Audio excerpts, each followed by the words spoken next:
News, सच जरूरी है। नमस्कार दर्शकों, मैं शिबा शेख और आप देख रहे हैं MNS न्यूज। ब्रेक के बाद एक बार फिर स्वागत है आपका शाम की खबरों में। आइए एक नजर डालते हैं हेडलाइंस के। रायगढ़ में शिवराज्यभिषेक दिवस का भव्य आयोजन। सीएम प्रमोद सावंत ने मोदी सरकार की 11 वर्षों की तारीफ की। दिल्ली पुलिस ने किया ड्रग रैकेट का भंडाफोड़।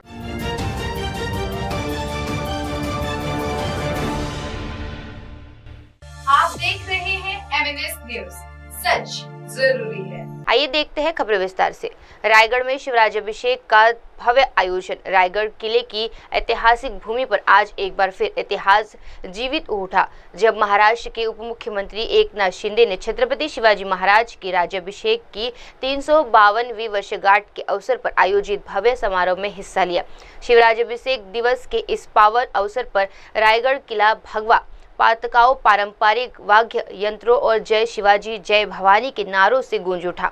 इस समारोह में पारंपरिक पोशाकों में सजे कलाकारों ने शिवकालीन शौर्य और संस्कृति का प्रदर्शन किया। वहीं हजारों की संख्या में शिव भक्त इस ऐतिहासिक क्षण का साक्षी बनने पहुंचे। उप मुख्यमंत्री शिंदे ने शिवाजी महाराज की समाधि पर पुष्पांजलि अर्पित की और राज्य को उनके विचारों पर चलने का संकल्प दोहराया। यह आयोजन केवल एक श्रद्धांजलि नहीं, बल्कि महाराष्ट्र के स्वाभिमान और गौरव का उत्सव है।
आप देख रहे हैं एमएनएस न्यूज, सच जरूरी है।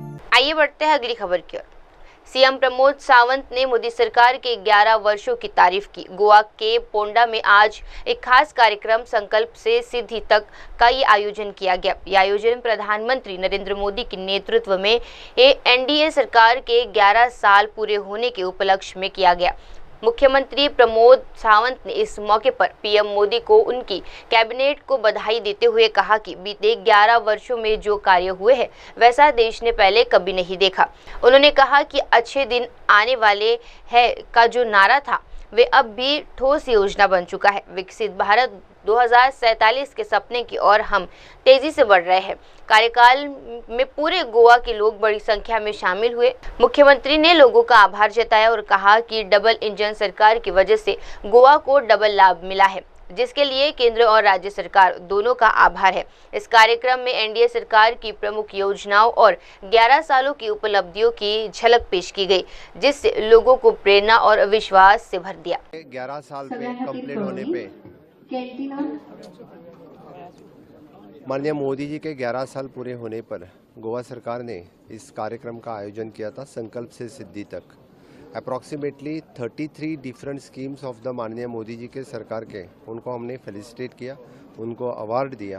तो मुझे लगता है कि माननीय मोदी जी के जो संकल्प अच्छे दिन आने वाले हैं, ये उनका जो ब्रीद वाक्य था, वहाँ से विकसित भारत 2047 का सपना साकार करने के लिए माननीय मोदी जी ने जो 11 साल में काम किया है, इससे पहले इस देश में कभी नहीं हुआ था। चाहे वो इंफ्रास्ट्रक्चर डेवलपमेंट हो, चाहे वो ह्यूमन रिसोर्स डेवलपमेंट हो, हर सेक्टर में माननीय मोदी जी का क्लीन इंडिया से लेके फिट इंडिया तक, clean India, skill India, digital India, make in India, make for the world and fit India, इस तरह के कार्यक्रम करने वाले पहले प्रधानमंत्री हैं। माननीय मोदी जी की पूरे कैबिनेट का मैं बहुत बहुत अभिनंदन करता हूँ। गोवा सरकार की तरफ से, गोवा के लोगों की तरफ से आज के इस कार्यक्रम में हमने उनकी 11 साल की झलक लोगों को दिखाई है। पूरे गोवा भर से इस कार्यक्रम में लोग आज यहाँ पे आए थे, मैं उनका भी बहुत बहुत अभिनंदन करता हूँ। मेरे साथ में हमारे केंद्रीय मंत्री श्रीपाद जी नाइक और बाकी मेरे पूरे कैबिनेट के कलीग्स, हमारे एमपी श्री सदानंद टानवडे, बाकी एमएलए इस कार्यक्रम में मौजूद थे। गोवा भर से सभी लोगों ने इस कार्यक्रम को अटेंड किया और सभी लोगों का हम बहुत बहुत आभार भी व्यक्त करते हैं। केंद्र सरकार और केंद्रीय मंत्री सभी का मैं बहुत बहुत हमेशा के लिए आभार व्यक्त करता हूँ। गोवा को इस डबल इंजन सरकार से जो डबल बेनिफिट्स मिली है, इसलिए फिर एक बार डबल इंजन सरकार का बहुत बहुत धन्यवाद।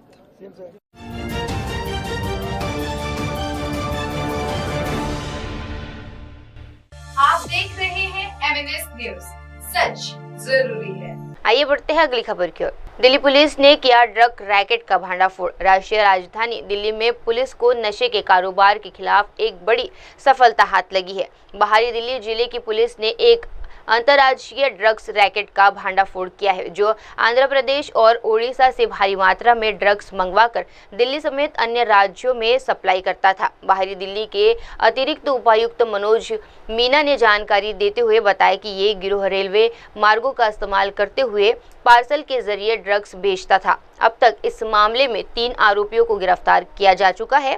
28 मार्च को एक आरोपी धनंजय को पकड़ा गया था, जबकि 5 जून को 2 अन्य आरोपियों को हिरासत में ले लिया गया।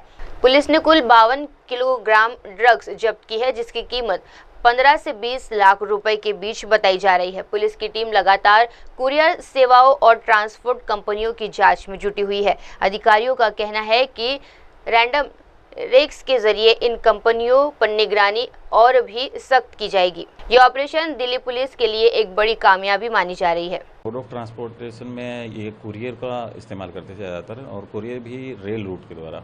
जैसे अभी इनको एप्रीहेंड किया है, जो ये हमने गैंग पकड़ा है, इसमें ये लोग जो आंध्रा और उड़ीसा से ये लोग सोर्स करते थे और वाइजेक के थ्रू, ट्रेन रूट के थ्रू, TTDC के थ्रू ये लोग यहाँ पहुँचाते थे और फिर आगे की जो सप्लाई है इनकी वो होती थी। सर, कितने लोगों को पकड़ा है, कितना रिकवरी हुई है? अभी हमने इनमें 3 लोगों को एप्रीहेंड किया है, 3 लोग अरेस्टेड हैं, और टोटल जो हमारी रिकवरी है वो 52 kgs की है, जिसकी अप्रोक्स वैल्यू है 15 to 20 lakhs। कहाँ से अरेस्टिंग हुई है सर? और तीनों ही एक्यूज हमने वाइजैक से पकड़े हैं, डिफरेंट डेट्स पे हैं। 28 मार्च को हमने जो धनंजय है उसको गिरफ्तार किया है, उसके बाद में 5 जून को 2 अन्य अकम्प्लिसेंस के 2 उनको हमने वाइजैक से अरेस्ट किया है, और ये तीनों ही पटना के रहने वाले हैं। सर, एक सवाल ये भी है कि जिस तरह से आप बता रहे हैं मोड ऑफ ट्रांसपोर्टेशन कुरियर रहता था, तो पुलिस के लिए कितनी चुनौती रहती है, क्योंकि पता नहीं चल पाता कि आखिर किस सेगमेंट में ड्रग्स है, क्या है, तो इसके लिए ऑब्वियसली ये क्योंकि इस जो स्क्रीनिंग मैकेनिज्म है कुरियर्स का, उसको लेके हम ड्राइव चलाते हैं बार बार कि डिफरेंट जो कुरियर कंपनीज हैं या जो ट्रांसपोर्ट मोड हैं उन पर नज़र रखी जाए और रैंडम चेकिंग करी जाए, और हमारी टीम भी लगती है इसमें, तो हमें सफलता भी उस विषय में प्राप्त हुई है, इसलिए ये एप्रीहेंशन हुआ है और इतना बड़ा कैच हमने पकड़ा है। कुरियर कंपनी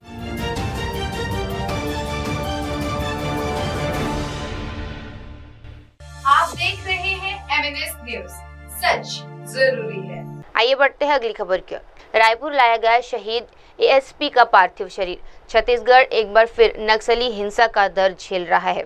सुकमा के कोटा इलाके में हुई नक्सली हमलों में आज ASP आकाश राव गिरीश पंजे शहीद हो गए। नक्सलवादियों ने सुरक्षा बलों को निशाना बनाते हुए IED ब्लास्ट किया, जिसमें ASP राव को प्राप्त हुए। उनका पार्थिव शरीर अब रायपुर स्थित उनके आवास पर लाया गया, जहां श्रद्धांजलि देने वालों का तांता लगा हुआ है। परिजनों का रो रो कर बुरा हाल है और वहीं पूरे राज्य में शोक की लहर दौड़ गई है। ASP राव को उनकी बहादुरी, कार्यनिष्ठा और साहस के लिए जाना जाता था। नक्सली प्रभावित इलाकों में वे लंबे समय से तैनात थे और कई बड़े ऑपरेशन का हिस्सा रहे थे। राज्य सरकार और पुलिस विभाग ने उनकी शहादत को सलाम करते हुए कहा कि उनका बलिदान व्यर्थ नहीं जाएगा।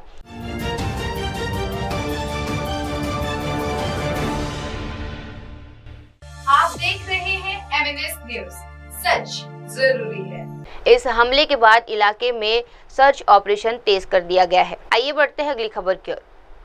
सुप्रिया श्रीनिकेत का हमला, 11 साल जुमले बेमिसाल, हालत खराब। मोदी सरकार के 11 साल पूरे होने पर जहां भाजपा संकल्प से सिद्धि की बात कर रही है, वहीं कांग्रेस ने इन 11 वर्षों को जुमलों के साल करार दिया है। कांग्रेस नेता सुप्रिया श्रीनिकेत ने एक प्रेस वार्ता में कहा, मेरे हिसाब से 11 साल जुमले बेमिसाल, हालत खराब, यही सच्चाई है। उन्होंने आरोप लगाया है कि इन 11 वर्षों में कानून व्यवस्था लगातार चरमरा गई है। मणिपुर बीते 2 सालों से जल रहा है, लेकिन केंद्र सरकार की चुप्पी सवालों के घेरे में है। कश्मीर में हालिया आतंकी हमलों का जिक्र करते हुए उन्होंने कहा कि 9 जून 2024 से 9 जून 2025 के बीच 90 लोगों को आतंकवादियों ने मार डाला, लेकिन अब तक कोई जवाबदेही तय नहीं हुई। महिलाओं पर बढ़ते अपराध, किसानों की मौतें, आर्थिक तंगी के कारण आत्महत्या, ये सभी मुद्दे कांग्रेस ने उठाए हैं। उन्होंने ये भी कहा कि हर दिन 19 लोग आर्थिक तंगी के कारण आत्महत्या कर रहे हैं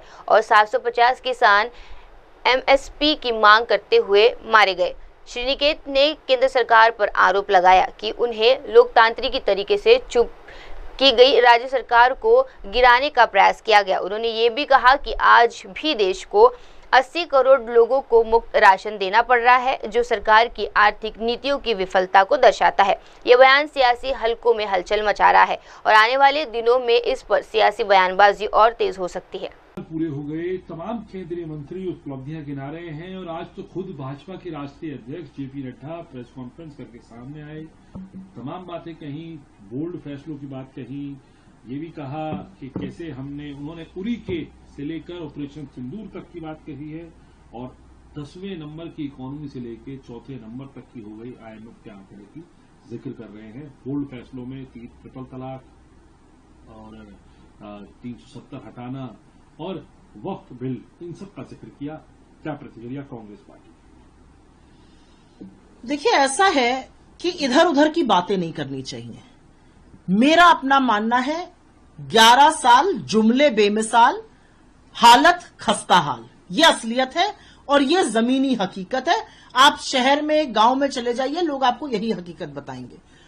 क्योंकि 11 साल की बात करी जा रही तो 11 चीजों पर बात कर लेते हैं। बात तो कानून व्यवस्था से ही शुरू करनी पड़ेगी। ये सारा देश उद्वेलित है जो पहलगाम में हुआ, लेकिन 11 सालों में हमने कानून व्यवस्था को बुरी तरह से दम तोड़ते हुए देखा है। असलियत यह है कि 11 सालों में मणिपुर 2 साल से जल रहा है, प्रधानमंत्री वहां जाने का नाम नहीं लेते। कल मणिपुर में नई हिंसा हुई है जबकि राष्ट्रपति शासन लगा है। जम्मू कश्मीर में 9 जून 2024 से 9 जून 2025 के बीच में 90 लोगों की आतंकियों के हाथों शहादत हुई है। उसमें हमारे आर्मी के पर्सनल भी शामिल हैं, उसमें हमारे नागरिक भी शामिल हैं। असलियत यह है कि आज ठीक 1 साल पहले मोदी जी ने शपथ ली थी अपने प्रधानमंत्री पद की, और ठीक उसी दिन रियासी में बस पर 9 श्रद्धालु मारे गए थे। उसमें से एक आदमी गिरफ्तार नहीं हुआ है। पुलवामा हुआ, पठानकोट आपने बुला लिया, पहलगाम हुआ। पहलगाम के आतंकी कहां हैं? क्या वो हिंदुस्तान की सरहद में अगर है तो उनको हम गिरफ्तार क्यों नहीं कर पा रहे, या वो पाकिस्तान चले गए? और अगर वो पाकिस्तान चले गए तो हमने सीज फायर कैसे कर लिया? महिला अपराध के मामले हो, चोरी चकारी के मामले हो, डकैती के मामले हो, जिस तरह से हिंसा के नए नए मामले सामने आ रहे हैं, कानून व्यवस्था का किसी को कोई डर नहीं रह गया है। पूरी तरह से विफल है सरकार कानून व्यवस्था पर। यह मैं पहली बात कहना चाहती हूं, डींगे जितनी हाँक लें। दूसरी बात अर्थव्यवस्था पर करनी पड़ेगी। असलियत यह है, यह सरकार का आंकड़ा, यह मेरा आंकड़ा नहीं है, आर्थिक तंगी के चलते रोज 19 लोग आत्महत्या कर रहे हैं। इसका जिम्मेदार कौन है?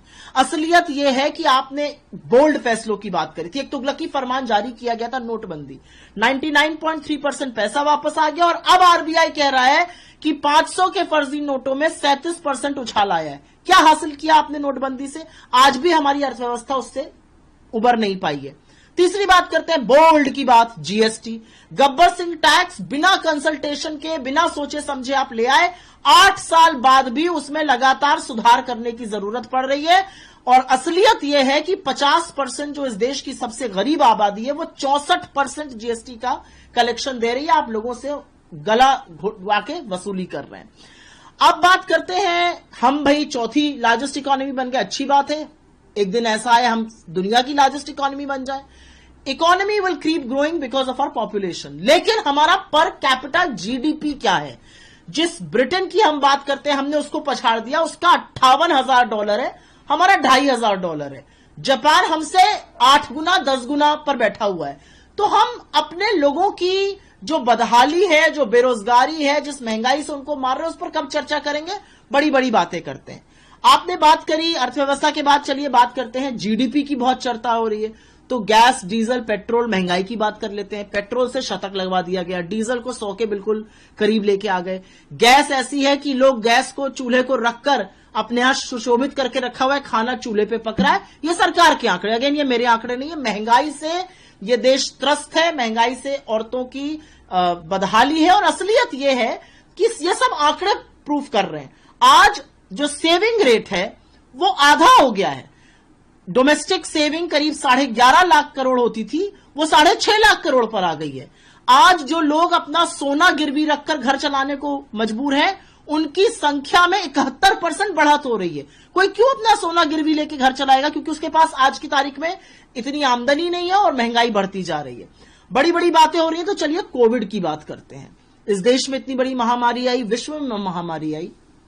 इस देश ने लोगों को बिना ऑक्सीजन के तड़पते हुए और तड़प तड़प कर मरते हुए और गंगा में तैरती लाशें देखी हैं। इस देश ने वो तुगलकी फरमान देखा है जहां पर बोल दिया गया आज से लॉकडाउन हो जाएगा, और हजारों लाखों मजदूर चिलचिलाती हुई धूप में पैरों में छाले फपोले लिए अपने घर पैदल चलने को मजबूर हुए। और सरकार ने झूठ बोला सुप्रीम कोर्ट में कि एक आदमी भी सड़क पे नहीं है। ये असलियत है।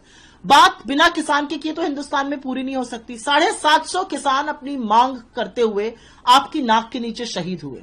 एक पूर्व गवर्नर का कहना है, और मुझे नहीं लगता वो झूठ बोलेगा। झूठ बोलते तो आप उसका सच बताइए, कि आपने कहा वो मेरे लिए थोड़ी मरे। उसके बाद भी ना आपने उनको एमएसपी दी, अभी तक कानूनी एमएसपी की घोषणा नहीं हुई है। और फसल बीमा से आप अपने दोस्तों को फायदा पहुंचाया, किसान को कुछ नहीं मिला। आज भी किसान अपनी फसल का उचित दाम मांग रहा है। आपने पिछले 11 सालों में चुनी हुई सरकारें लगातार गिराने का, लोकतंत्र का दम तोड़ने का, एक निष्पक्ष जो मीडिया था उसको गोदी बनाने का लगातार काम किया है। पिछले 11 सालों में हमने बड़े बड़े जुमले सुने, 100 स्मार्ट सिटी आने वाली है, फला होने वाला है। वो सारे प्रोजेक्ट धीरे धीरे दम तोड़ते गए, उनको धीमे धीमे फाइलों में बंद करके रख दिया गया। ये सारे प्रोजेक्ट अब बंद हो चुके हैं। असलियत यह है कि पिछले 11 सालों में SC, ST, OBC के खिलाफ लगातार अपराध के मामले बढ़े हैं। असलियत यह है कि पिछले 11 सालों में आप इस देश को इस कगार पर ले आए हैं कि इतनी नफरत फैलाई है कि सारे देश को आपने खुदाई में लगा दिया है। आप 400 साल पहले की और 40 साल आगे की बात करते हैं, आप आज की बात नहीं करते हैं। एक ही चीज है जो इस देश की असलियत बयां करती है, और वो है कि इतने सारे दावों के बाद आपको 80 करोड़ लोगों को फ्री का राशन देना पड़ रहा है। अगर नहीं दीजिएगा तो ये लोग भुखमरी से मर जाएंगे। ये असलियत है देश की। बाकी आप कितना ढोल बाजे ताशे नगाड़े से अपने 11 साल मनाते रहिए।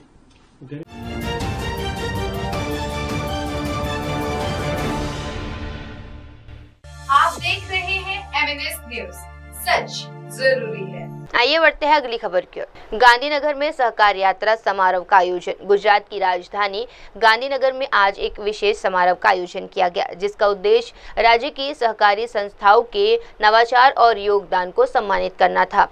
अभिनव सहकारी मंडलियों की सहकार यात्रा नामक इस आयोजन में मुख्यमंत्री भूपेंद्र पटेल मुख्य अतिथि के रूप में शामिल हुए। ये कार्यक्रम गांधीनगर स्थित राजभवन में आयोजित हुआ, जहां राज्य की विभिन्न सहकारी मंडलियों ने अपने अनुभव, सफलताएं और नवाचार प्रस्तुत किए। सीएम भूपेंद्र पटेल ने सहकारिता क्षेत्र को गुजरात की सामाजिक और आर्थिक ताकत का आधार बताया और कहा कि प्रधानमंत्री नरेंद्र मोदी के सहकार से समृद्धि के जीवन को आगे बढ़ाने में मंडलियां अहम भूमिका निभा रही है। उन्होंने सरकारी मंडलियों से आग्रह किया कि वे टेक्नोलॉजी, पारदर्शिता और जनभागीदारी को अपनाकर ग्रामीण और शहरी दोनों क्षेत्रों के विकास को योगदान दे। कार्यक्रम के दौरान कई नवाचारिक सहकारी मंडलियों को सम्मानित भी किया गया।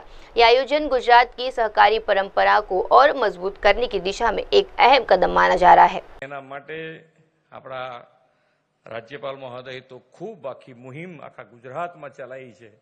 एने अमारा तरफथी पण पूरेपूरो सहकार अमे आप्या करीए छीए।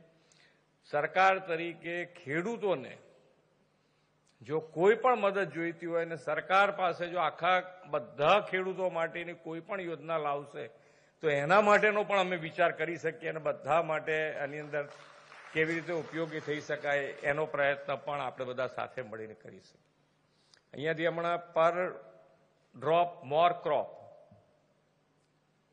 तो एना माटेनो पण विचार करवो जोईए बधाए के भले पाणी मळतुं होय, खेतरमां नहेर बाजुमांथी जती होय, पाणी खूब मळतुं होय, पण छतांय जो आपणे ड्रीप इरिगेशन उपर जईशुं तो एना माटे पण भविष्यनो आपणने खूब मोटो फायदो थवानो छे।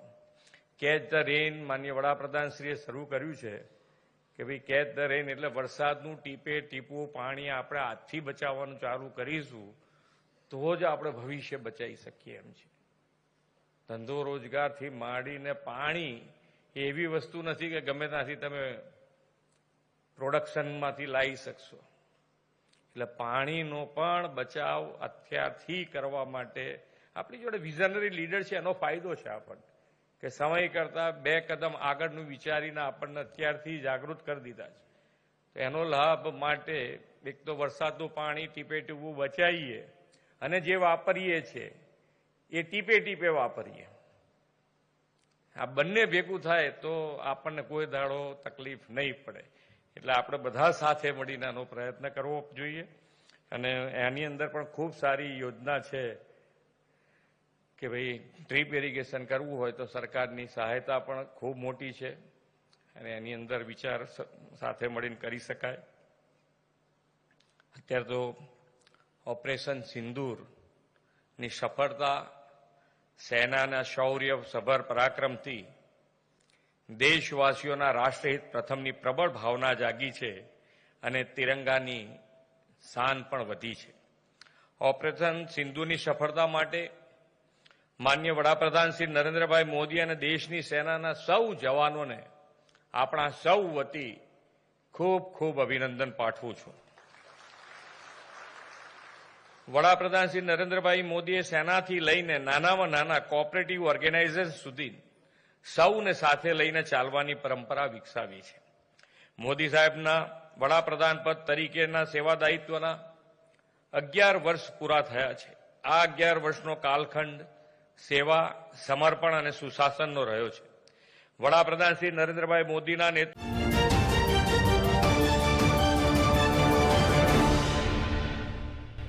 आप देख रहे हैं MNS न्यूज, सच जरूरी है. आइए बढ़ते हैं अगली खबर की ओर। एनडीए के 11 साल को ललन सिंह ने बताया स्वर्णिम काल। एनडीए सरकार के 11 साल पूरे होने पर मौके पर केंद्र के वरिष्ठ मंत्री राजवीर रंजन उर्फ ललन सिंह ने प्रधानमंत्री नरेंद्र मोदी की नेतृत्व क्षमता की जमकर सराहना की। उन्होंने कहा, पिछले 11 सालों को हम निसंदेह स्वर्णिम काल कह सकते हैं। ललन सिंह ने कहा कि पीएम मोदी का विजन देश को विकास की नई ऊंचाइयों तक ले गया है। भारत को आत्मनिर्भर बनाने का जो संकल्प उन्होंने लिया था, आज वे साकार हो चुका है। उन्होंने कहा, ऑपरेशन सिंदूर का उदाहरण देते हुए बताया कि किस तरह भारत ने संकट के समय अपनी आत्मनिर्भरता और नेतृत्व का परिचय दिया।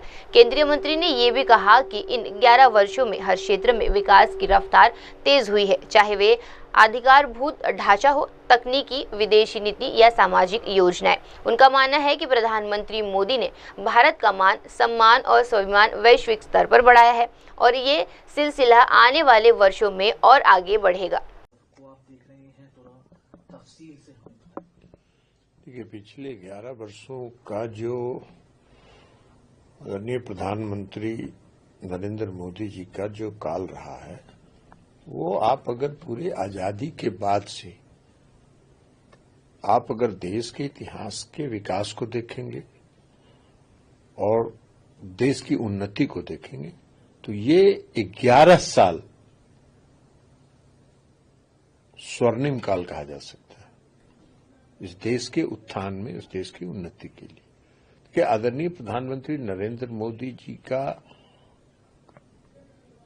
दूरदृष्टि है और इस देश को विकसित करने का जो उन्होंने और विकास की गति को आगे बढ़ाने का जो उन्होंने लक्ष्य रखा है, वो इस बात को दर्शाता है कि उनकी सोच, दृष्टि जो है वो इस देश को आगे ले जाएगा। आप इनके प्रधानमंत्री नरेंद्र मोदी जी के 11 साल के शासनकाल को अगर देखें तो एक उन्होंने संकल्प लिया आत्मनिर्भर भारत बनाने का। आत्मनिर्भर भारत आज बना है और उसका उदाहरण, ताजा उदाहरण आपको ऑपरेशन सिंदूर में देखने को मिला। अपने देश में निर्मित रक्षा उपकरणों का प्रयोग करके पाकिस्तान को 4 दिन के अंदर घुटने टेकने के लिए प्रधानमंत्री नरेंद्र मोदी जी ने मजबूर कर दिया।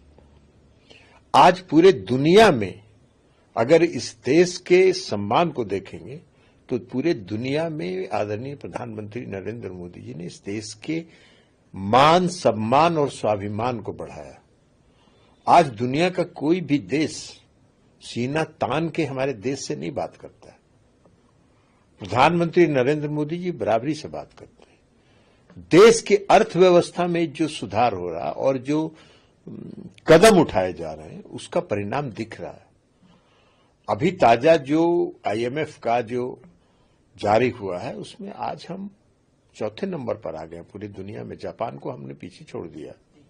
तो ये प्रधानमंत्री नरेंद्र मोदी जी की सोच का संकल्प है और इसको स्वर्णिम काल नहीं कहेंगे। और विकास को देखिए आप, हर क्षेत्र में विकास जो है तेजी के साथ आगे बढ़ा, विकास को गति मिली है। प्रधानमंत्री जी ने जो उत्पादन के क्षेत्र में, निर्यात के क्षेत्र में, हर क्षेत्र में आप अगर जाएंगे, कोई ऐसा क्षेत्र है जिसको आप पकड़िए, उस क्षेत्र को अगर आप देखेंगे तो उस क्षेत्र में आपको 11 साल के कार्यकाल और 2000 आजादी के बाद से 2014 तक का कार्यकाल, दोनों आकाश जमीन का अंतर नजर आएगा। तो ये उनकी संकल्प शक्ति, दूरदृष्टि का परिणाम है और वो इस बात को लगातार उसको कर रहे हैं, हर क्षेत्र को विकसित करने का प्रयास कर रहे हैं। हम जिस विभाग को चला रहे हैं उसमें मत्स्य का उत्पादन हो या दूध का उत्पादन, दूध के उत्पादन में आज हम विश्व में पहले स्थान पर हैं, मछली के उत्पादन में आज हम विश्व में दूसरे स्थान पर हैं। हम 60,000 करोड़ रुपए का निर्यात कर रहे हैं। अगर 2014 तक, आजादी के बाद से 2014 तक 30,000 करोड़ का निर्यात होता था और पिछले 10 वर्षों में वह मेरा निर्यात बढ़ के 60,000 करोड़ हो गया, दोगुने का अंतर हो गया। तो ये सारा काम जो हुआ है, देश की अर्थव्यवस्था में सुधार, देश के उत्पादन में, हर क्षेत्र में हम आत्मनिर्भर बने और उसके साथ साथ जो पिछड़े राज्य हैं उन राज्यों को विकसित करने का जो प्रयास है प्रधानमंत्री नरेंद्र मोदी जी का, वो अद्भुत है। क्योंकि उनका मानना है कि जब तक पिछड़े राज्य जो पिछड़े हैं वो जब तक विकसित नहीं होंगे, विकसित भारत का जो उनका सपना है 2047 में, वो पूरा नहीं हो सकता। तो पिछड़े राज्यों को भी विकसित करने का प्रयास कर रहे हैं। हमारे बिहार में, बिहार हमारा पिछड़ा राज्य था।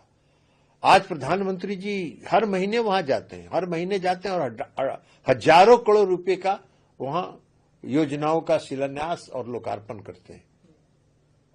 बिहार के बाढ़ से निपटने के लिए जो उन्होंने काम किया, तो इसलिए विकसित राज्यों के जो पिछड़े राज्य थे उनको विकसित करने का भी प्रयास वो कर रहे हैं लगातार।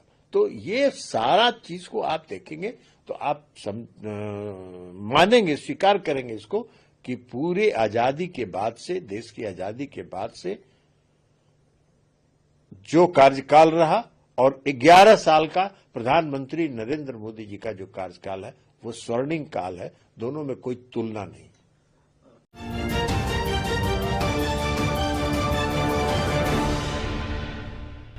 आप देख रहे हैं MNS न्यूज, सच जरूरी है। आइए बढ़ते हैं अगली खबर की ओर। दिल्ली में अवैध विदेशी नागरिकों की तलाश तेज। राष्ट्रीय राजधानी दिल्ली में अवैध प्रवासियों के खिलाफ पुलिस की बड़ी कार्रवाई सामने आई है। उत्तर पश्चिम जिले के डीसीपी विश्व सिंह ने जानकारी दी कि अब तक 144 अवैध बांग्लादेशी नागरिकों को पकड़ा जा चुका है और उन्हें निर्वासित भी कर दिया गया है। उन्होंने बताया कि हाल ही में 6 जून को महेंद्र पार्क और भारतनगर थाना क्षेत्र में कार्यवाही करते हुए 11 परिवार को हिरासत में ले लिया गया। पूछताछ में सभी को बांग्लादेशी नागरिक पाया गया है। इसके बाद उन्हें कानूनी प्रक्रिया के तहत निवासित किया गया।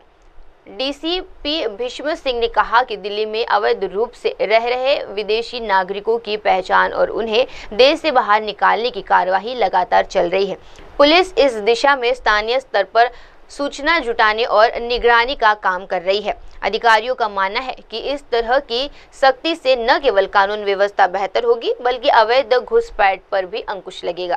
कुछ बांग्लादेशी पकड़े हैं सर, कितने रीसेंट ऑपरेशन में पकड़े गए हैं और टोटल कितने पकड़े गए हैं अभी तक? देखिए, अभी तक जो ऑपरेशन अगेंस्ट इलीगल इमिग्रेंट्स चल रहा है हमारे डिस्ट्रिक्ट में, हमने 154 बांग्लादेशी इलीगल इमिग्रेंट्स को पकड़ा है और उनको डिपोर्ट करवाया है अभी तक। रिसेंटली 6 जून को हमने 11 फैमिलीज जो इधर महेंद्र पार्क और भारतनगर पुलिस स्टेशन के इलाके में एक सूचना के आधार पर उनको एप्रीहेंड किया, इंटरोगेट किया और पाया कि ये सब बांग्लादेशी हैं और इनसे इनके टोटल 11 फैमिलीज में 66 इलीगल इमिग्रेंट्स थे जिनको एप्रीहेंड किया, डिपोर्ट करवाया और आज उनको शायद ट्रांसपोर्ट भी यहाँ से करवाया जा रहा है।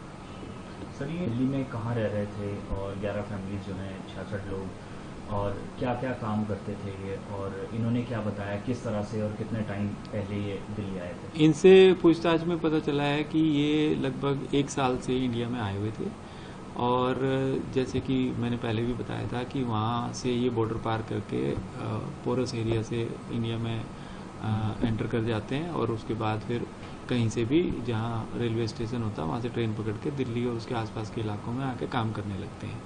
ये लोग हरियाणा में ईंट के भट्टे पे काम कर रहे थे और शायद वहाँ से अब इनको कोई प्रेशर हुआ होगा तो ये दिल्ली की तरफ आए और यहाँ पे सेटल होने की कोशिश कर रहे थे। इसी बीच में सस्पिशियस हालात में घूमते हुए लोगों को देख के हमारी टीम ने इनसे पूछताछ की और पता चला कि ये बांग्लादेशी हैं। फिर इनकी पूरी वेरिफिकेशन करवाई और जब एसरटेन हो गया कि ये बांग्लादेशी इमिग्रेंट्स हैं तो उसके बाद इनको डिपोर्ट करवाया गया। तो क्या सर एजेंट्स हैं जो वहाँ से भिजवाते हैं इनको, क्या उनकी भी धरपकड़ जारी है? इसके बारे में क्या? इसमें हमने एक केस रजिस्टर किया है जहांगीरपुरी थाने में, जिसमें ये पता चला था कि जो बांग्लादेशी इंडिया में लाए जाते हैं उनके पीछे एक व्यक्ति है जो एक पूरा ऑपरेट करता है, ग्रुप्स में लेकर आता है और यहाँ पे उनको जॉब भी दिलवाता है। तो उस व्यक्ति को पकड़ने की कोशिश चल रही है। अभी उसका फ़ोन बंद है। मोस्ट लाइकली वो अभी बांग्लादेश में है, इंडिया में एंटर करेगा और जैसे ही कोई नंबर चलेगा सूचना के आधार पर हम उसको पकड़ेंगे। सर इनपुट क्या किस तरह से मिलता है, किस तरह से पूरा ऑपरेशन चलाया जाता है, इसके बारे में क्या कहेंगे सर? देखिए, इसमें हमने बहुत सारी टीमें लगा रखी हैं और उसमें हमेशा वो टीमें प्रयास करती रहती हैं कि कहीं भी कॉलोनीज में या कहीं ऐसे लोकल इंटेलिजेंस से बातें पता चलती हैं कि ये बांग्लादेशी हो सकते हैं तो फिर उनकी जांच करते हैं, थोड़ा सर्विलेंस रखते हैं कुछ दिन और जब ये सर्टेन हो जाता है कि हाँ ये हो सकते हैं तब उनसे पूछताछ करते हैं। तो ये नॉर्मली लोकल इंटेलिजेंस पे ही बेस्ड काम होता है।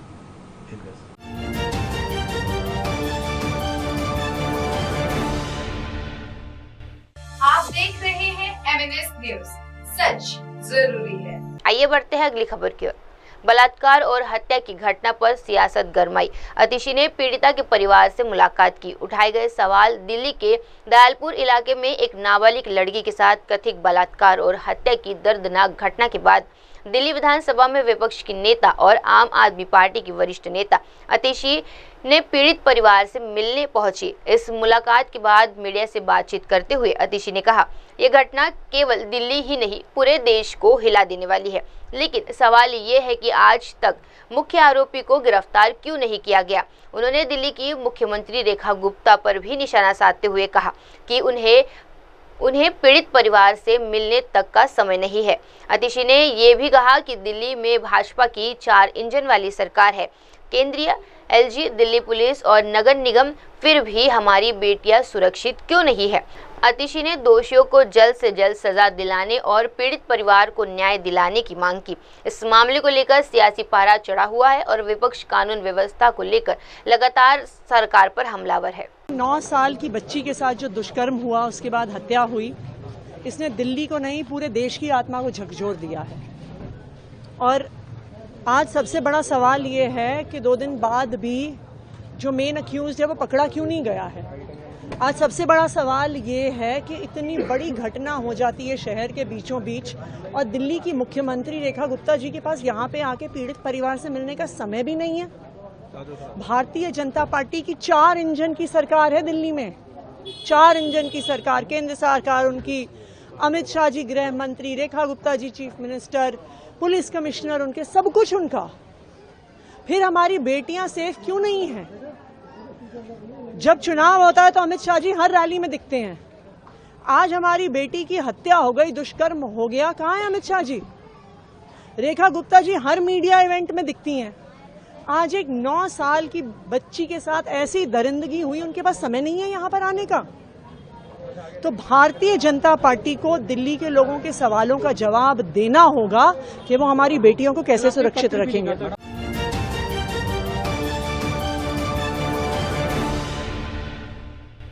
आप देख रहे हैं MNS न्यूज, सच जरूरी है। आइए बढ़ते हैं अगली खबर की ओर। शिवसेना सांसद मिलिंद देवड़ा ने विदेश दौरे को बताया सफल। शिवसेना सांसद और सर्वदलीय प्रतिनिधि मंडल के सदस्य मिलिंद देवड़ा ने अपनी विदेश यात्रा पर बातचीत की। उन्होंने कहा कि उन्हें अमेरिका जाने वाले प्रतिनिधि मंडल का हिस्सा बनकर गर्व महसूस हुआ। इस अवसर के लिए उन्होंने प्रधानमंत्री, विदेश मंत्री और पार्टी के नेता एकनाथ शिंदे को धन्यवाद किया। प्रतिनिधि मंडल ने संयुक्त राष्ट्र सुरक्षा परिषद के स्थानीय सदस्य अमेरिका के साथ साथ अस्थायी सदस्यों गुयाना, पनामा, कोलंबिया और ब्राजील का दौरा किया। देवड़ा ने स्पष्ट किया कि इस यात्रा का मकसद भारत और पाकिस्तान की तुलना नहीं करना था, बल्कि भारत के हितों को दृढ़ता से प्रस्तुत करना था। उन्होंने बताया कि चारों देशों से मिली प्रतिक्रिया बहुत उत्साहजनक रही है, जो भारत की अंतर्राष्ट्रीय स्थिति मजबूत करने में मदद करेगी। यह दौरा भारत के वैश्विक कूटनीतिक प्रयासों को और प्रगाढ़ बनाने की दिशा में एक अहम कदम माना जा रहा है। So I was very pleased to be part of a delegation that traveled to the Americas, to South America, to North America, and to begin with, I am extremely grateful to the Prime Minister, to the Foreign Minister, to my party leader, Maharashtra's Deputy Chief Minister Eknath Shinde ji, for giving me this opportunity. We visited 4 countries in South and Central America, Guyana, Panama, Colombia, Brazil, and our delegation finally ended up in the United States of America. The US is a permanent member of the UN Security Council. Other nations are non-permanent members. Some are going to become non-permanent members in the next year. And therefore, these were countries selected by the Ministry of External Affairs of importance to India. And our stand was very clear. We did not go there to compare India with Pakistan. Every country knows Pakistan is a failed rogue state, a banana republic. India is a booming economy. India is a country which exports culture, engineers, the smartest people, where India's diaspora is doing very well in those countries. But we just went there to make our stand very clear that we don't want war. We would like to ignore Pakistan if we could. We want a stable neighbor. But since Pakistan is a failed state, it's an unstable neighbor trying to provoke a stable growing economy, we have every right to defend ourselves, and no longer are we going to tolerate terrorism, cross-border terrorism. If it happens again in any part of India and we know that there's a Pakistan hand in it, we will attack and teach them a lesson. We didn't go to seek anyone's approval, but we went there to let people be aware of our new doctrine and of our position, and received an overwhelming response that every country said, we support India's fight against terrorism. We understand that when you are fighting terrorism, extremism in Pakistan, you are not just doing a favor to India and the region, but to the world as a whole. So it was very encouraging, and I would also like to congratulate the leader of my delegation, Dr. Shashi Tharoor, who is a member of the opposition. He's someone I know for a long time, and he led the delegation very ably from the front. And he's someone who really put nation before party, and I respect that kind of politics. So I'm grateful to him.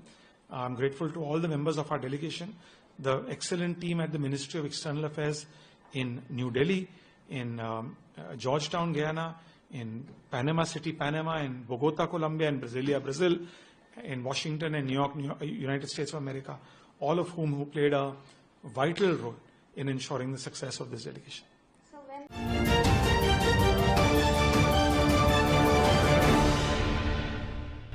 आप देख रहे हैं MNS news, सच जरूरी है। आइए बढ़ते हैं अगली खबर की ओर। अधीर रंजन चौधरी ने केंद्र सरकार पर किया तीखा हमला। एनडीए सरकार के 11 वर्ष के पूरे होने पर कांग्रेस नेता अधीर रंजन चौधरी ने केंद्र सरकार की आलोचना की है। उन्होंने कहा कि सरकार का एकमात्र काम अपनी तारीफ करना और देश में विज्ञापन करना बन गया है। चौधरी ने कहा, अगर आपके पास पैसा और मीडिया है तो ये काम आसान है, लेकिन जनता जानती है कि असली हालत क्या है। उन्होंने सरकार की नीतियों को दोषी बताते हुए कहा कि इन कारणों से देश उस विकास की ऊंचाइयों पर नहीं पहुंच पाया है जिसका वादा किया गया था। अधीर रंजन चौधरी ने कहा कि देश में अमीरों और आम लोगों के बीच खाई लगातार बढ़ रही है और ये सरकार की असफल आर्थिक नीतियों का नतीजा है। उन्होंने आर्थिक असमानता और बढ़ती महंगाई को चिंता का विषय बताया। चौधरी ने केंद्र सरकार से देश की सभी वर्गों के लिए समावेशी विकास सुनिश्चित करने की मांग की है। विपक्ष ने सरकार के 11 वर्षों के कार्यकाल को जनविरोधी और विकासहीन बताया है। सरकार के तो काम यही अभी है कि अपना ढिढोरा पीटना, सारे श्रेय कमाना और सारे देश में धुआंधार प्रचार करना। हाथ में मीडिया है, जेब में पैसा है, जो मर्जी कहना कोई मुश्किल तो नहीं है। तो मोदी है तो मुमकिन जैसा है, मोदी आए तो मुश्किल भी है, क्योंकि हमारा देश की हालत क्या है हिंदुस्तान के आम लोग भली बात ये जानकारी है। देखिए, ये कह रहे हैं कि अर्थनीति में हम चौथा स्थान पर आ गए। इतिहास गवाह है कि हमारे देश की आर्थिक ताकत इस रफ्तार से यूपीए सरकार में बढ़ने लगे, जहां लगभग 8 से 9% वृद्धि दर्ज किए गए थे, उसी का ही परिणाम निकले कि आज हम इस स्थान पर आए हैं। लेकिन फिर भी जहां पहुंचना चाहिए था पहुंच नहीं पाए हैं सरकार की गलतियां से। मान लीजिए सरकार खुद वादा किए थे कि 2025 तक, 2025 साल तक हम $5 ट्रिलियन पहुंच जाएंगे, हमारी इकोनॉमी नहीं हुआ। और एक बात हम लोगों को जानना चाहिए कि हमारे देश में मान लीजिए 144 करोड़ आबादी है। 144 करोड़ आबादी के लिए चौथा नंबर पे आना, और कोई छोटा आबादी वाले देश जो हमसे ज्यादा कमाते हैं, इसका फर्क आपको महसूस होगा जब आप पर कैपिटा हर परिवार के पीछे, हर व्यक्ति की कमाई के ऊपर आप कुछ निर्णय करोगे तो आपको पता चलेगा कि हमारा आर्थिक हाल क्या है। उदाहरण के तौर पर मैं कहना चाहते हैं, हमारे देश की सिर्फ 1% व्यक्ति के पास हमारी जो धन, देश की धन, ये 40% देश की धन की मालिक होता है हमारा देश की 1% चुनिंदा लोगों ने। जहां हमारा देश की 50% निचले स्तर के लोगों के हाथ में सिर्फ हमारे देश की 3% संपदा है, धन है। तो इसमें क्या मालूम, ये साबित होता है कि हमारा देश में एक धनवान होते हैं और दूसरी तरफ आम जन होते हैं, जिसके बीच फर्क बढ़ते जा रहे हैं, दरार बढ़ते जा रहे हैं। तो ये क्यों हो रहा है? क्योंकि सरकार की आर्थिक नीति का गलतियां। मान लीजिए 2 करोड़ नौकरी सालाना देंगे, वादा किए थे किसने? मोदी साहब ने। दिया है? नहीं। किसानों को दुगना रोजगार होगी, वादा किसने किए थे? मोदी ने। हुआ है? नहीं हुआ। और ये क्यों नहीं हुई? एक तो नोटबंदी, गलत तरीके से जीएसटी और कोविड के मसले पे ये सरकार की लापरवाही और नाकामी के चलते हमारे देश में लाखों की तादाद में लोगों की मौत हो गई थी। याद करो आप, वो दिन ना भूलना, यही मेरा निवेदन रहेगी।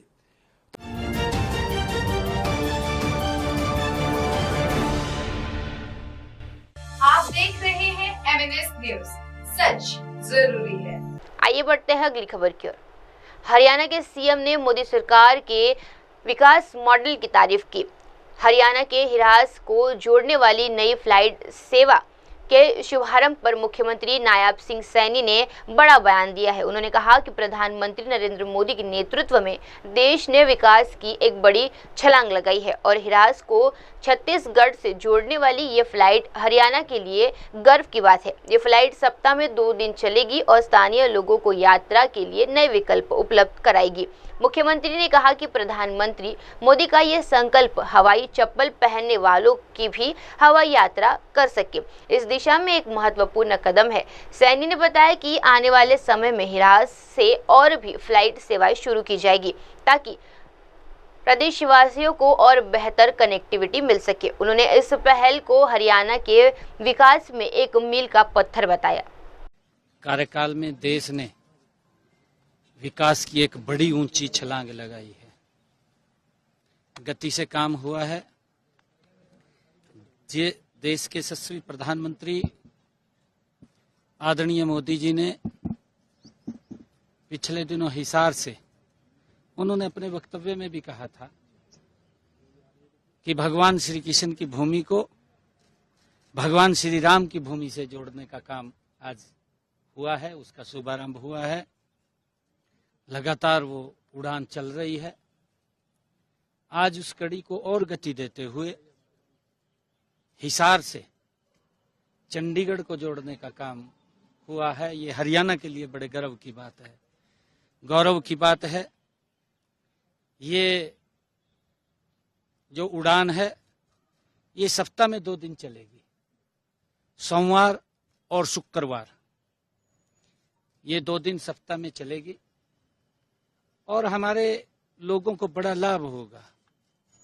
आदरणीय प्रधानमंत्री जी ने जो कहा था, जो उन्होंने संकल्प लिया था कि हवाई चप्पल वाला भी हवाई यात्रा कर सकता है, उस कड़ी में ये महत्वपूर्ण कदम है।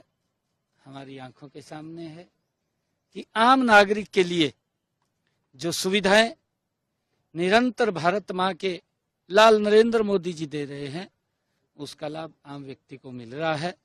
और उसी कड़ी में आज ये दूसरी उड़ान शुरू हुई है, जो महाराजा अग्रसेन एयरपोर्ट से और शहीद भगत सिंह एयरपोर्ट तक चंडीगढ़ को जोड़ने का काम करेगी। आने वाले समय के अंदर भी और उड़ानें हिसार से शुरू होंगी, चाहे वो हिसार से जयपुर के लिए है, और चाहे हिसार से जम्मू के लिए है, और चाहे जम्मू से हिसार से अहमदाबाद के लिए है। ये उड़ानें समय समय के ऊपर ये लोगों की सुविधा के अनुसार शुरू की जाएंगी, जिसका लाभ हरियाणा प्रदेश के लोगों को तो मिलेगा, परंतु इसके साथ साथ हमारा पंजाब का एक बड़ा भाग, हमारे राजस्थान का एक बड़ा भाग, वहां के लोगों को भी बड़ा लाभ मिलेगा। मैं उन सब को भी आज इस अवसर के ऊपर बहुत बहुत बधाई और शुभकामनाएं देता हूं।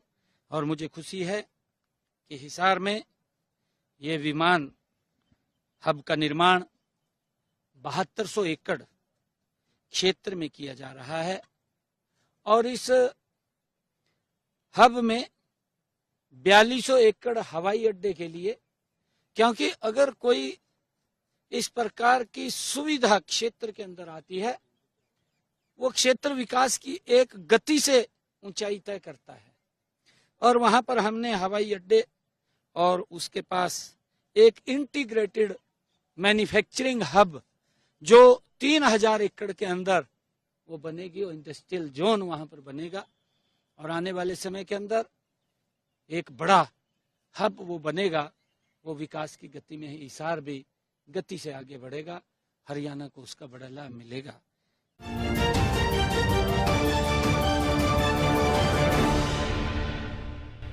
आप देख रहे हैं MNS न्यूज, सच जरूरी है। आइए बढ़ते हैं अगली खबर की ओर। कपिल शर्मा के शो में वापस आए नवजोत सिंह सिद्धू, फैंस बोले ठोको ताली। कपिल शर्मा के comedy show the great Indian Kapil Sharma का तीसरा सीजन इस बार दर्शकों के लिए शानदार होने वाला है। हालांकि शो की शुरुआत होने से पहले एक बहुत बड़ा ट्विस्ट आया है। अब इसमें कई सालों बाद पूर्व क्रिकेटर और कमिटेड नवजोत सिंह सिद्धू वापस आ रहे हैं, जो अर्चना पूरम सिंह के साथ हंसी के ठहाके लगाएंगे। The great Indian Kapil Sharma show का तीसरा सीजन इस बार एक नए अंदाज में वापस आ रहा है। अब इस शो में नवजोत सिंह सिद्धू की वापसी हो रही है, जिसकी जानकारी नेटफ्लिक्स ने एक प्रोमो शेयर करके दी है। प्रोमो में सिद्धू की एंट्री से अर्चना पूरम सिंह हैरान दिख रही है।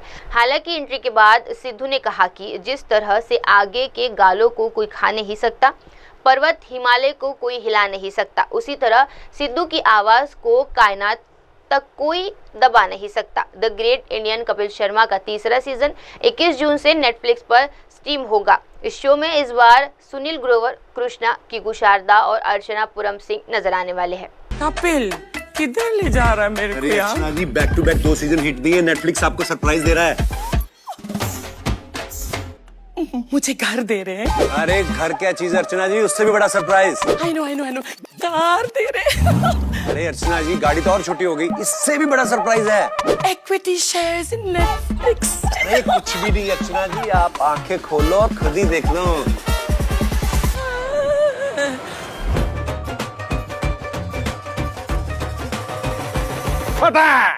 ये वाकई सामने खड़े हैं या मैच चल रहा है? साक्षात सामने खड़े हैं।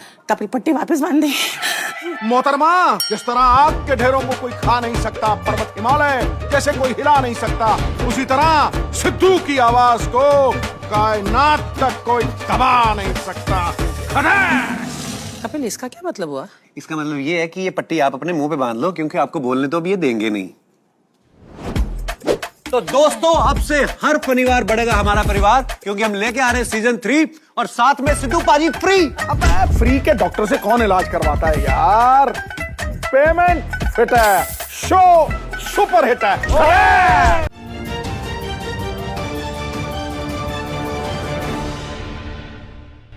आप देख रहे हैं एमएनएस न्यूज, सच जरूरी है। आइए बढ़ते हैं अगली खबर की ओर। राजा रघुवंशी हत्याकांड की जांच में नया मोड़, आरोपी की बहन ने उठाए गिरफ्तारी पर सवाल। इंदौर में राजा रघुवंशी हत्याकांड की गूंज थमने का नाम नहीं ले रही। पुलिस ने इस केस में 4 आरोपियों को गिरफ्तार किया है, जिनमें एक नाम सामने आया, राज कुशवाहा का नाम। हालांकि राज कुशवाहा की बहन ने गिरफ्तारी पर सवाल उठाते हुए दावा किया कि उसका भाई निर्दोष है। उन्होंने मीडिया से कहा, विक्की और राज दोनों मेरे भाई हैं, वे ऐसा कुछ नहीं कर सकते। आप चाहे तो राज के ऑफिस जाकर पूछ लीजिए, वे कहीं नहीं गया था। मेरी बस यही मांग है कि मेरे भाई को रिहा किया जाए। परिवार की ओर से कहा जा रहा है कि राज घटना के दिन अपने ऑफिस में था और पुलिस ने बिना पुख्ता सबूतों के उसे गिरफ्तार किया है। फिलहाल पुलिस ने चारों आरोपियों से पूछताछ शुरू कर दी है और केस की तहकीकात जारी है। भाई बेकसूर है, वो लोग कभी ऐसा नहीं कर सकते, भाई कभी ऐसा नहीं कर सकते, कभी भी नहीं। वो दोनों ऐसा नहीं कर सकते, विक्की और राज, वही दोनों मेरे भैया है, वो दोनों ऐसे कभी नहीं कर सकते अंकल। अच्छा, तो यहीं थे जब घटना हुई? हाँ भैया यहीं थे। भैया वहाँ पे नहीं, कहीं भी बाहर नहीं। आप ऑफिस वालों से पूछो ना, वो रोज ऑफिस जाते थे, गोडाउन जाते थे, वो ऐसा नहीं कर सकते। क्या मांग करेंगे? क्या मांग? मैं बोलूंगी मेरे भाई को बचा लो, गोविंद भैया, राजा भैया के बड़े भाई, मैं सबसे यही बोलूंगी, हाथ जोड़ के वो मेरे भाई को बचा ले। उनके साथ पूरी फैमिली है, लेकिन हमारे साथ कोई नहीं है हमारे भाई का अलावा। फंसाया जा रहा है, मेरे भाई ने ऐसा कुछ नहीं किया। सामने आ रही गाजीपुर के आप लोग रहने वाले हैं, वहाँ के कोई गाँव तो अंकल गाजीपुर की नहीं है, बहुत सारे गाजीपुर है। पता नहीं दीदी कौन से गाजीपुर से मिली है, हम लोगों को तो नहीं पता ना। आप कौन से वाले गाजीपुर से? हम लोग फतेहपुर के पास जो गाजीपुर है, हम वहाँ के रहने वाले हैं। हमारा गांव रामपुर है, गाजीपुर के काफी आगे है हमारा गांव। ऐसा कुछ नहीं था जैसा आप लोग बोल रहे हो, ऐसा सिर्फ न्यूज में देखा है, न्यूज में दिखाया जा रहा है, ऐसा सब गलत। तो आप क्या सीबीआई कौन सी जांच की मांग करेंगे जिससे आपको लग रहा है कि न्याय मिलेगा? जांच का नहीं पता, सीबीआई का सुना है बस। जो भी हो हमारे भाई को छोड़ दे, हमारा भाई निर्दोष है, उसने कुछ नहीं किया। वो दोनों बहुत, उन लोगों ने कभी ऐसा नहीं किया। पुलिस यहाँ पे नहीं आई है, सिर्फ आप ही लोग आ रहे हो यहाँ पे। भैया को विक्की भैया, ऐसा हमको पता नहीं है, लेकिन वो विक्की भैया के घर पे था। तो भाई से कब से आखिरी बात क्या हुई थी? परसों 6 बजे भैया आए थे, परसों 6 बजे आए थे। बिल्कुल टेंशन नॉर्मल थे एकदम। फिर भैया ने, मम्मी ने बोला बेटा खाना खा ले, तो उसने नहाया और नहा के नए कपड़े, बोला मैं नए कपड़े पहनूंगा क्योंकि मंदिर जाना है। उसने नए कपड़े पहने, जूते पहने नए, और फिर उसके बाद चला गया। फिर रात हो गई थी बहुत ज़्यादा, इसलिए वो मंदिर नहीं गया था। मम्मी ने उसको 7 बजे फ़ोन किया, नहीं अंकल प्लीज नहीं आएंगे, अपन नहीं बुलाएंगे। हाँ, कोई नहीं आएगा, कोई नहीं आएगा। मैंने 7 बजे मम्मी ने बात की, तो उन्होंने बोला कि मम्मी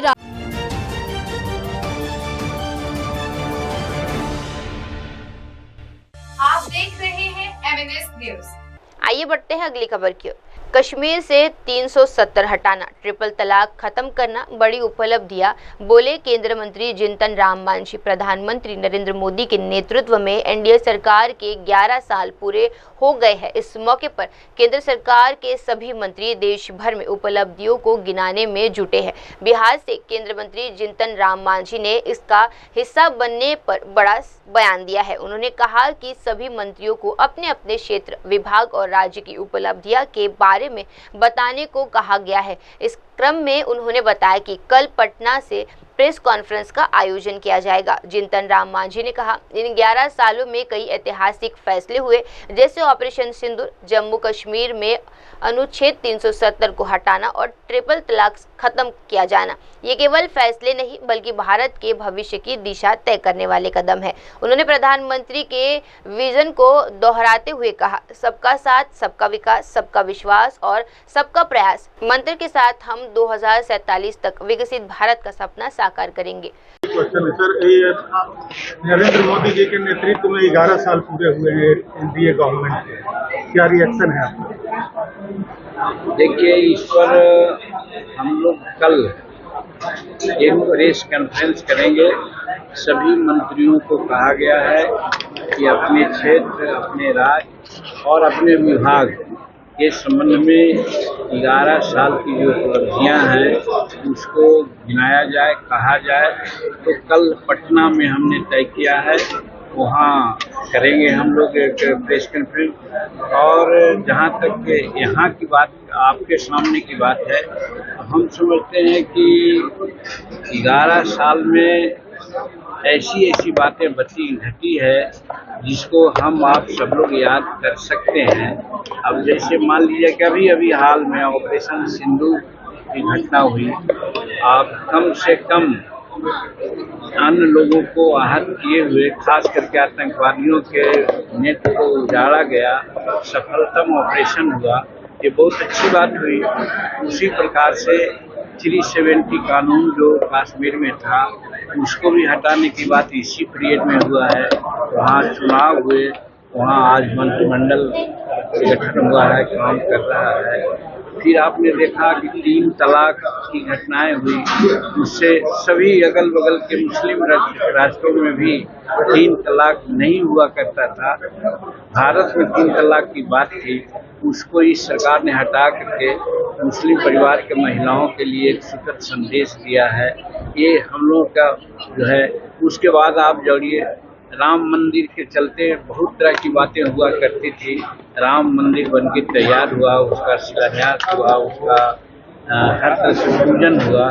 तो इस एक बात, तीसरी बात और है, आर्थिक जगत में आप देखा जाए 2014 में हम लोग जब सत्ता संभाले थे, यानी नरेंद्र मोदी संभाले थे, तो भारत का आर्थिक पोजीशन 13वां या 12वां था और इसके बाद यहाँ का पोजीशन 5वां हो गया था।